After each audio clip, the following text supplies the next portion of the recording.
Hi, I'm Mair Hughes and I've got a studio here at SVA 2 floors above this gallery, and I've been resident in the gallery for the last 2 weeks.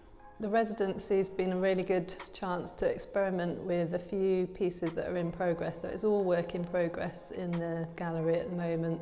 I brought down pieces connected to my work on the idea of alchemy, so I've got drawings and sculpture based on this drawing from Dante's Inferno of the layers of hell going down into the earth, which sounds a bit dark, but I've done a very sort of pastel-y, sort of gentle version of that that's almost fleshy, and then I've got a ceramic version of it with plants planted around it that's a bit more kind of alchemical. It's almost like a little scene from an era in the past, perhaps. And it has charred hazelnut shells at the bottom of the pit, which are often found by archaeologists, and they use them to date finds because people have been eating them for so many thousands of years.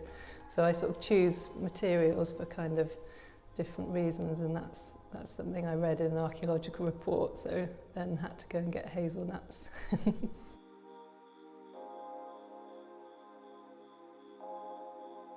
So I'm sort of exploring this character of the kind of contemporary alchemist, and this is part of the outfit that I've made for that, and it also has this gilet which has got the same sort of image on the back.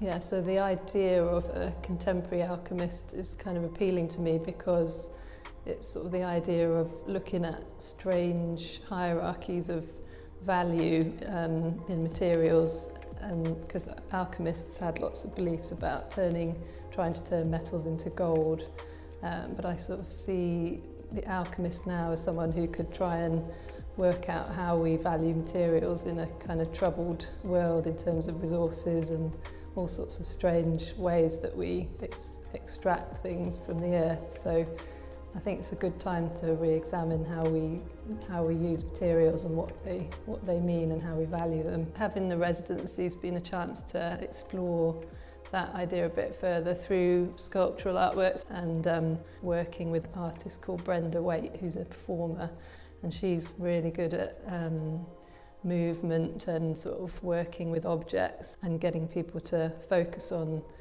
little actions and things like that. So we're working together to do a sort of relaxed, a very informal sort of performance where we're processing materials in strange ways. So maybe there'll be some gilding of earthworms and some strange planting and tending of plants that I've grown and things like that. So it has been an opportunity to explore new ways of working as well. I see myself as a sculpture and installation artist in one way, but also as a collector and an assembler of things. So the idea of assemblage, of making things from scratch, crafting things, but also finding things, researching things, bringing things together.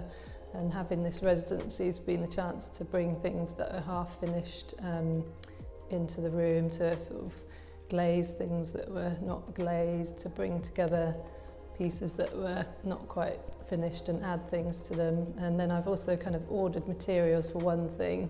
I ordered these great big balloons for making a sugar dome, so I was going to inflate the giant balloon, cover it with sugar and then pop it. But the balloons have ended up kind of part of the installation, almost like a found object, because they're so strange looking and a little bit bizarre. So sometimes things just sort of arrive that seem to fit with the world of what I'm creating, and then they get incorporated in. Yeah, the residency has been really good. It's just been nice to be in here and play with objects, and I set some things up in the window, little collections of objects that I moved around a bit every day, and then people came past the window and looked in, and some people were brave enough to come and knock, and even though it didn't look open, and ask if they could have a look.